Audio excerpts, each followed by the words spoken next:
Общинския съвет проведе 13 заседания и прие над 800 решения. Точният брой ще бъде уточнен, след като се включат и решенията, които днес са приети. По-важните от тях са с оглед общото им отражение върху общината са: отпускане на безлихвен заем от Министерството на финансите за покриване на задължения на общината във връзка с наложени корекции по интегралния ВиК проект и проекти за управление на отпадъците, по-известен като изграждане на депото за битови отпадъци на обща стойност 3 283 лева. Решения 709 и 710. Програма за управление и разпореждане с имотите общинска собственост. Решение 711. Бюджет за 2015 година. Решение 737. Приемане на отчета за работа с младежта за 2014 и приемане на план за 2015 година. Решение 715. План за действие за подкрепа на интеграционните политики. Решение 713. Програма за развитие на читалищната дейност. Решение 714. Отчети и програми в различни направления. Решения, свързани с управление и разпореждане с общинската собственост. В този период бяха внесени промени в нормативни документи на Общинския съвет, именно актуализация на системата за материално и материално стимулиране на културни дейци с решение 782, изменение и допълнение на наредбата за придобиване, управление и разпореждане с общинско имущество с решение 805. Със свое решение 835 Общинския съвет прие на необходимо на забавяне на наредба за охрана и опазване на селскостопанското имущество. Редица решения през този период са свързани с продължаване на сътрудничеството с Реал Медет АД в реализиране на мащабни проекти, болниците и района около спортната зала. Всички проекти за решение съгласно нашия правилник са разгледани от ресорните постоянни комисии. Те проведоха заседания както следва.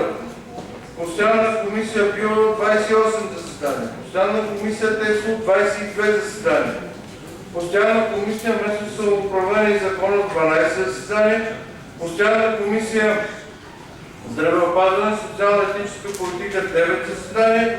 Постоянна комисия ОКМД, образование, култура, младежки дейности и спорт 14 заседания.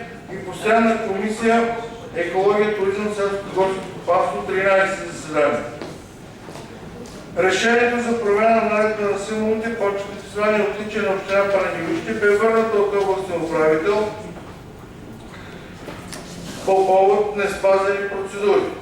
Поради изтичане мандата на този общински съвет и времева невъзможност да бъде приложена наредбата към направените предложения за удостояване с почетни звания, не бяха предприети действия в тази посока. Този казус ще го решава следващия общински съвет. Последните месеци имахме проблеми с отварянето и прочитането на входящи документи в електронния общински съвет. Въпреки многократните ми разговори с услужаща фирма и специалиста от общинска администрация, не изяснихме причините за това неудобство. През месец септември изтече срока на договора с фирма. Продължаването му бе отложено след провеждане на изборите, за да бъдат изяснени точните ангажименти на страните по този договор. Необходимо е според мен да бъде облегчено и търсенето на приетите решения на Общинския съвет. Мандата 2011-2015 към своя край. Първата му най-обща характеристика е, че беше продължена традицията Общинския съвет на община Панагюрище да бъде работещ орган на местното самоуправление. През този мандат бяха проведени общо 62 заседания на съвета. Постоянните комисии 62 заседания на 4 годишния период заседания на Общинския съвет. Постоянните комисии са провели следния брой заседания.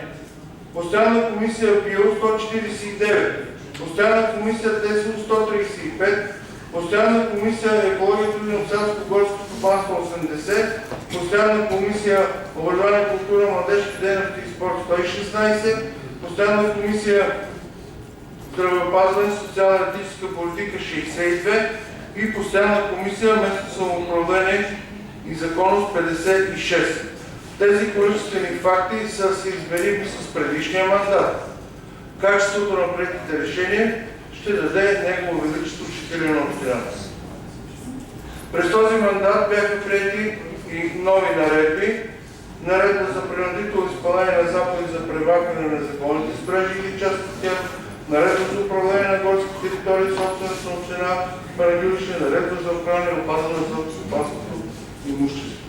Отчети за всяко 6 месеца бяха правени редовно, затова няма да правя по-сериозен преглед.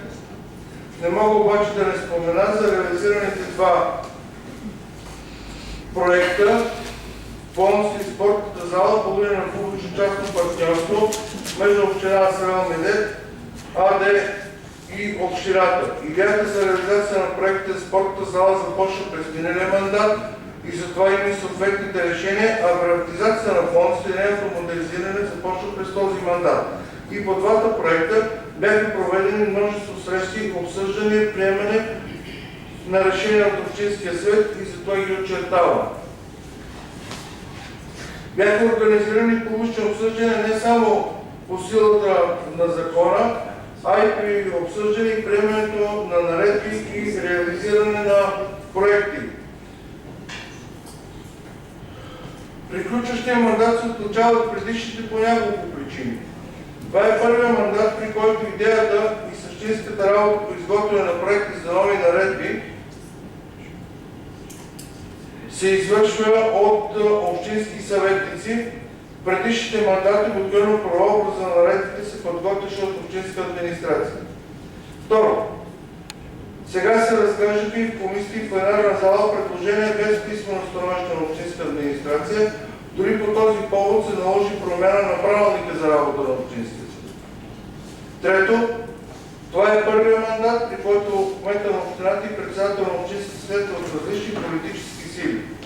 Тази ситуация бе тест доколко може да прекратим партийните си пристрастия и различни виждания, така че представителите на изпълнител и законодателна местна власт да работят съвместно.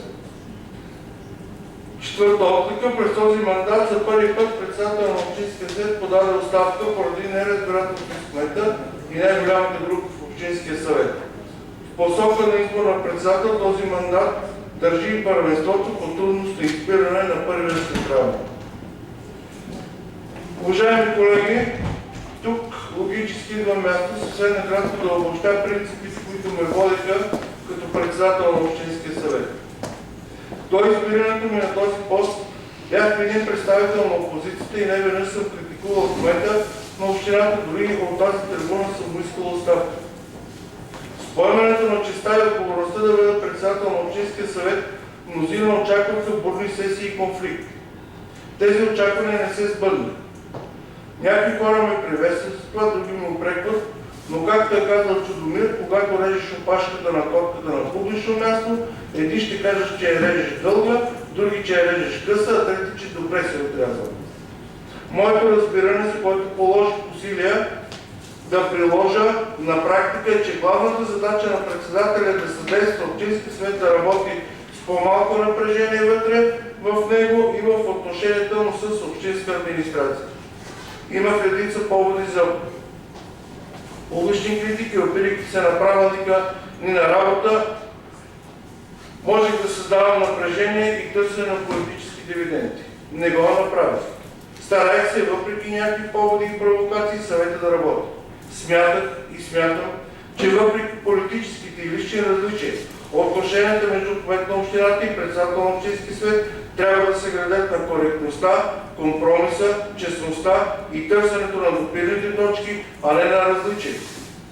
Напрежението между кмет и председател на Общинския съвет неминуемо ще се отрази в отношенията между Общинска администрация и Общински съвет, а това не е от полза нито за хората, нито за общината като цяло. Предпочитам да бъда упрекнат в непоследователност, примиренчество и какви не е още определения от този род, отколкото да бъда причина за неработещ Общински съвет, превърна се от важен орган за решаване на проблеми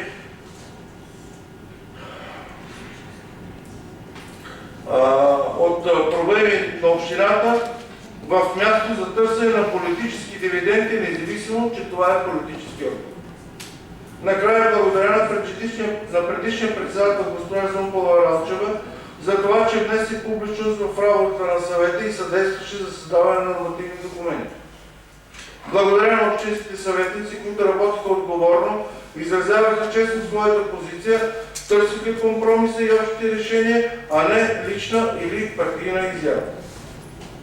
Благодаря на госпожа Булгарова за скритата, но много важна работа в техническата подготовка на заседанията на комисиите и Общинския съвет и изпълнение на всички законови изисквания, свързани с движението на документите на Общинския съвет. Уважаеми колеги, госпожи и господа, за мен беше чест да бъда председател на този Общински съвет. Благодаря ви.